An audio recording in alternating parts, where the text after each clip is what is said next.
Big boss കൊടുത്ത ടാസ്കുകൾ കളിച്ച് ബിഗ് ബോസിന്റെ നിർദ്ദേശപ്രകാരം ബിഗ് ബോസ് വീട്ടിൽ ഏകാധിപതികളെന്നോ അല്ലെങ്കിൽ സർവാധികാരികളെന്നോ ഒക്കെ പറയാവുന്ന രീതിയിൽ എത്തിയ രണ്ടുപേരാണ് നെവിനും അതുപോലെ തന്നെ ജിസേലും. അവർ പറയുന്നതനുസരിച്ച് അവിടെ എല്ലാവർക്കും ഉത്തരവാദിത്വമുണ്ട്.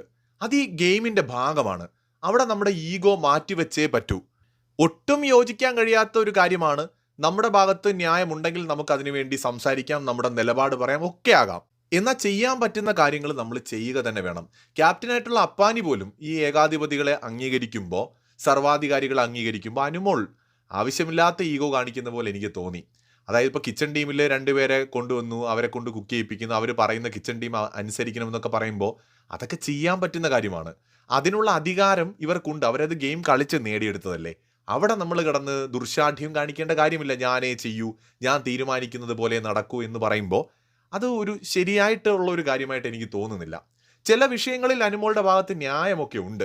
പക്ഷെ എന്നിരുന്നാലും ഇവിടെ ഈ ഒരു ഗെയിമിനെ നമ്മൾ എടുത്ത് നോക്കുന്ന സമയത്ത് ഈ ഗെയിമിൽ ഈ വീക്കിൽ ഇങ്ങനെയാണ്. നെവിനും ജിസേലിനും അധികാരമുണ്ട്. ബിഗ് ബോസ് അടിമകളെയും കൊടുത്തിട്ടുണ്ട്. അവരെ ഉപയോഗിച്ച് എന്തും ചെയ്യിക്കാം. അപ്പോൾ കിച്ചൺ ടീം അതിനോട് സഹകരിക്കുക എന്നുള്ളതാണ് ഗെയിമിന്റെ ഭാഗമായിട്ട് അവർ ചെയ്യേണ്ടത്. അതിനെ എതിർക്കുമ്പോൾ അല്ലെങ്കിൽ ഒരു ന്യായം വേണം. ചുമ്മാ കയറി എതിർക്കുക പിന്നെ കരയുക, അതെന്തോ എനിക്കൊരു നല്ല ഗെയിമായിട്ട് തോന്നുന്നില്ല കേട്ടോ.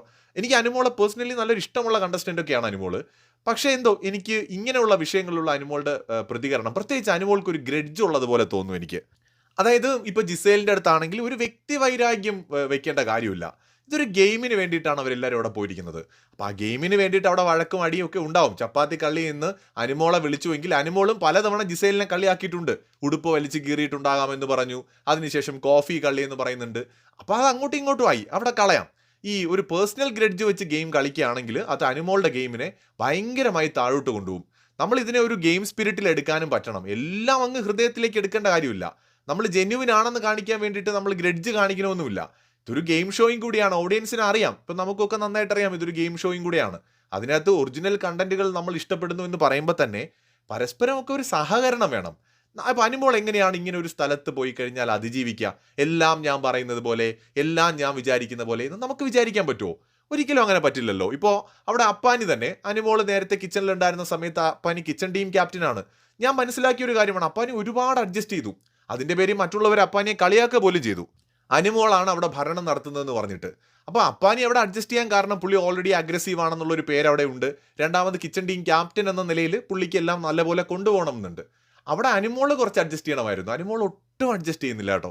സീരിയസ്ലി അഡ്ജസ്റ്റ് ചെയ്യുന്നില്ല. ഇങ്ങനെ ഗെയിം കളിക്കുകയാണെങ്കിൽ അത് അനുമോൾക്ക് നെഗറ്റീവായിട്ട് മാറും. നമ്മൾ ഒരു ഗെയിം ഷോയിൽ നമ്മൾ മാത്രമല്ല, അവിടെ മറ്റുള്ളവരെ കൺസിഡർ ചെയ്യണം. നമ്മൾ കൂടെയുള്ള ആൾക്കാരെ കുറിച്ച് കൂടി ചിന്തിച്ച് എല്ലാവരെയും കൺസിഡർ ചെയ്ത് മുന്നോട്ട് പോകുമ്പോഴല്ലേ അതൊരു നല്ല ഗെയിമറെന്ന് നമുക്ക് പറയാൻ പറ്റുള്ളൂ. ഇവിടെ അനുമോള് സെൽഫിഷ് ആവുന്നു പല കാര്യങ്ങളിലും. കിച്ചൺ ഞാൻ തന്നെ കൈകാര്യം ചെയ്താൽ മതി. ബാക്കിയുള്ള കിച്ചൺ ടീമിലെ അംഗങ്ങൾ സ്വയം ചോദിക്കുകയാണ്, അപ്പം ഞാൻ പൊട്ടനാ എന്ന് ചോദിക്കുകയാണ് അവർ സ്വയം. അതോടൊപ്പം തന്നെ ഇപ്പോൾ അവിടെ സർവാധികാരികളായിട്ടുള്ള രണ്ടുപേര് സ്വേച്ഛാധിപതികൾ അവിടെ ഉണ്ട്. അവരുടെ വാക്കിനെ റെസ്പെക്ട് ചെയ്യണം. അത് ബിഗ് ബോസ് അവർക്ക് കൊടുത്ത അധികാരമാണെന്നേ. അതിനെ റെസ്പെക്ട് ചെയ്യണം. അപ്പോഴാണ് ആ ഗെയിമിന് മനോഹരമായിട്ടുള്ള ഒരു ഗെയിമായിട്ട് അത് മാറുന്നത്. കാണുന്ന ഓഡിയൻസിന് മനോഹാരിത തോന്നുന്നത്. ഈ സ്വേച്ഛാധിപതികളുടെ പ്രവർത്തനങ്ങൾ പരിധി വിടുകയാണെങ്കിൽ ഓഡിയൻസ് അവരെ പഞ്ഞിക്കിടും. ഓഡിയൻസ് അവർക്കെതിരാവും. അതാണ് ഈ ഗെയിം. ഇവിടെ ഇപ്പോൾ എന്താണെന്ന് വെച്ചാൽ സ്വേച്ഛാധിപതിമാരെ അടിച്ചമർത്തിക്കൊണ്ട് അനുമോളുടേതായ ഒരു ഗെയിമായിട്ട് മുന്നോട്ട് പോയാൽ എന്ത് പറ്റും? നമ്മൾ ഈ ചോദിച്ച ചോദ്യം ഓരോരുത്തരുടെയും മനസ്സിൽ വരും. അതൊരു ഗെയിമല്ലേ? അവർ പറയുമ്പോൾ അനുമോൾക്കൊന്ന് അഡ്ജസ്റ്റ് ചെയ്തൂടെ? എന്തിന് ഈഗോ കാണിക്കണം? ശരിയാണ്, കിച്ചണിന്റെ താളം തെറ്റുമായിരിക്കാം. അതൊക്കെ ചെയ്യാനല്ലേ ബിഗ് ബോസ് അവരെ കൊണ്ടുവന്നത്. എല്ലാം പഴയതുപോലെ പോകാനാണെങ്കിൽ ബിഗ് ബോസ് ഈ ആഴ്ചയിൽ 2 സ്വേച്ഛാധിപതികൾ അവിടെ കൊണ്ടുവരണ്ടല്ലോ. ഇഷ്ടമുള്ളത് ചെയ്യാനുള്ള ഫ്രീഡം ഉള്ള രണ്ടുപേരാണ് അവര്. അവരേത് എക്സ്ട്രീം വരെ പോകുമെന്ന് ഓരോ കണ്ടസ്റ്റന്റും മനസ്സിലാക്കുകയാണ് വേണ്ടത്. അനുമോൾ അവർക്ക് ഒപ്പം നിന്നു കൊടുക്കണം. ശരി, നിങ്ങൾ പറയുകയാണ്, നിങ്ങൾ പറഞ്ഞിട്ടാണ് ഞാൻ ചെയ്യാം, ഓക്കെ, നിങ്ങൾക്കാണ് അതിൻ്റെ ഉത്തരവാദിത്വം എന്ന് പറഞ്ഞ് നിന്നു കൊടുക്കണം. ഓഡിയൻസ് ജഡ്ജ് ചെയ്തുകൊണ്ടിരിക്കുകയാണ്. ഓക്കെ, സ്വേച്ഛാധിപതികൾ, അതായത് പരിധിയില്ലാത്ത പവർ, അധികാരം 2 വ്യക്തികൾക്ക് കിട്ടിയാൽ അവരെങ്ങനെയാണ് അതിന് ഉപയോഗിക്കുക? അവരെങ്ങനെയാണ് ആ ഒരു അവസരത്തിൽ അവരുടെ പ്രവൃത്തികൾ അവർ ചെയ്യുക? അപ്പോൾ അധികാരവും പവറും ഒക്കെ കിട്ടുകയാണെങ്കിൽ അവരിങ്ങനെയൊക്കെ ആയിരിക്കാം എന്നൊക്കെ പറഞ്ഞ് ഓഡിയൻസ് ജഡ്ജ് ചെയ്യും. ബിഗ് ബോസ് അവരെ ജഡ്ജ് ചെയ്യാൻ വേണ്ടി ഇരിക്കുകയാണ്. ഈ സമയത്ത് അവരെന്തെങ്കിലും ഒന്ന് പറഞ്ഞുകൊണ്ട് വരുമ്പോൾ തന്നെ ഉടനെ മുടക്കാൻ നിന്ന് കഴിഞ്ഞാൽ ഗെയിം മുന്നോട്ട് പോവില്ല. എനിക്ക് തോന്നുന്നു അനുമോള് ഇന്നത്തെ വിഷയത്തിൽ ടോട്ടലി അത് റോങ് ആയിട്ടാണ് എനിക്ക് തോന്നുന്നത്. ചില പോയിന്റുകളിൽ അനുമോളുടെ ഭാഗത്ത് ന്യായമൊക്കെ ഉള്ളതായി തോന്നി, ആ സംഭാഷണങ്ങളിലും വഴക്കിനിടയിലും ഒക്കെ. ബട്ട് അത് പറയുമ്പോൾ തന്നെ സ്വേച്ഛാധിപതികൾ എന്ന് പറയുന്നത് നമുക്കറിയാം, അവർക്ക് അസാധ്യമായ അധികാരമുണ്ട്. ഒരു രാജ്യത്തായാലും ബിഗ് ബോസ് വീടിനകത്തായാലും അസാധ്യമായ അധികാരമുണ്ട്. ക്യാപ്റ്റനും മുകളിൽ അധികാരം അവർക്കുണ്ട്. അവർ പറയുന്നത് ക്യാപ്റ്റൻ, ഹൗസ് ക്യാപ്റ്റൻ പോലും അംഗീകരിച്ച് കൊടുത്തേ പറ്റൂ എന്നുള്ളപ്പോൾ കിച്ചൺ ടീം ക്യാപ്റ്റനോ കിച്ചൺ ടീമിന്റെ മെമ്പറിനോ അങ്ങനെ അവിടെ വലിയ ധിക്കാരമൊന്നും കാണിക്കാൻ പറ്റില്ല. അവിടെ ഒരു സാധാ മെമ്പറാണ് അവിടെ അനുമോൾ. അനുമോളുടെ മുകളിൽ ഒരു കിച്ചൺ ടീം ക്യാപ്റ്റനുണ്ട്, അതിനും മുകളിൽ ഹൗസ് ക്യാപ്റ്റൻ ഉണ്ട്, അതിനും മുകളിലാണ് ശരിക്കും സ്വേച്ഛാധിപതികൾ നിൽക്കുന്നത്. സോ അവരുടെ ഒരു പവർ അവിടെ അവർക്ക് കാണിക്കണ്ടേ? അപ്പോൾ അതിനുള്ളൊരു ഓപ്പർച്യൂണിറ്റി മറ്റുള്ളവർ കൊടുക്കണം. എങ്കിലല്ലേ നാളെ ഈ സാധനം കറങ്ങി അനുമോളുടെ കയ്യിലാണ് കിട്ടുന്നതെന്ന് വിചാരിക്കട്ടെ, അനുമോൾക്ക് പവർ കിട്ടി, അവിടെ ആരും അനുമോൾ അനുസരിക്കുന്നില്ല എന്ന് വിചാരിക്കുക. ഈ ടാസ്ക് കൊണ്ട് എന്ത് ഗുണമാണുള്ളത്? അവിടെ അങ്ങനെയും തീരുമാനിക്കാം അവർക്ക്. ആരും ആരുടെയും മൂക്കി പിടിച്ചൊന്നും കയറ്റാൻ പോകുന്നില്ല, തല്ലാൻ പറ്റുമോ? ഇപ്പൊ നെവിനും ജിസേലും പറഞ്ഞിട്ട് അനുമോൾ അനുസരിച്ചില്ല എന്ന് പറഞ്ഞു കഴിഞ്ഞാൽ അനുമോളെ തല്ലി ചെയ്യിപ്പിക്കാൻ പറ്റുമോ?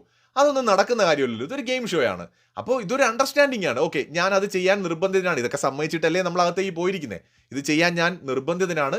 അവർ കളിച്ച് നേടിയെടുത്തു എന്ന് പറയുമ്പോൾ അവർ ഡിസർവ് ചെയ്യുന്ന പൊസിഷനാണ്. സോ അവർ പറഞ്ഞ അനുസരിച്ചേ പറ്റൂ. അവിടെ ഏത് ലെവൽ വരെ എന്നൊരു കാര്യമുണ്ട്. ഇപ്പോൾ നെവിൻ പറയാണ് പോയി ആ കിണറ്റിൽ പോയി ചാട്, ഞാൻ സർവാധികാരിയാണെന്ന് പറഞ്ഞു കഴിഞ്ഞാൽ അനുമോൾക്ക് അത് ചെയ്യേണ്ട കാര്യമില്ല. ഇല്ലെങ്കിൽ ബിഗ് ബോസിനെ തെറി വിളിക്കാൻ പറഞ്ഞു കഴിഞ്ഞാൽ അതും ചെയ്യേണ്ട കാര്യമില്ല. എന്നാൽ ചെയ്യാൻ പറ്റുന്ന കുറച്ച് കാര്യങ്ങളുണ്ട്. അതാണ് നമ്മുടെ വിവേകവും വിവേചന ബുദ്ധിയും ഒക്കെ ഉപയോഗിക്കണമെന്ന് നമ്മൾ പറയുന്നത്.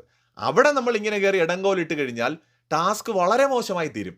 അനുമോൾ ഏറിപ്പോകാനുള്ള സാധ്യതയും തെളിയുന്നുണ്ട്. കൂടുതൽ അപ്ഡേറ്റ്സുമായി വീണ്ടും വരാം.